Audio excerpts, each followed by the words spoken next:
যে নবীর উম্মত হওয়ার জন্য 1,24,000 নবী আল্লাহর দরবারে আবেদন করছিল। তো অবশেষে একজন নবী আবার আমাদের নবীর উম্মত হিসাবে দুনিয়ার মধ্যে আগমন করবেন।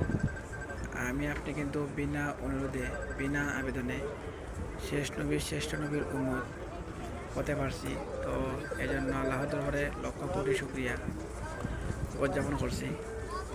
দেখতে পাচ্ছেন রাত 10টার দিকে এটা হচ্ছে ফ্যাশন, একেবারে ফাঁকা জায়গা। এর সাইডে কিন্তু অনেক লোক আছে, মহিলারা দাঁড়িয়ে সালাম দেয়। এখানে কিন্তু আজিরা ঢুকতেছে আমার সালাম দেওয়ার জন্য। তো আমি যেতেছি এখন ডিউটি শেষে। আসলে যখন 12 ঘন্টা ডিউটি করি, 12 ঘন্টা ডিউটি করার পর যেহেতু এই জায়গায় আসি, তখন কিন্তু মনটা আসলে একেবারেই ভরে যায়। তখন সালাম দিই, সামনে যাই, দরুদ শরীফ পড়ি। তো আমাদের সবাই দোয়া করবেন, আমি দোয়া করবো। আল্লাহ হাফেজ, সবাই ভালো থাকেন।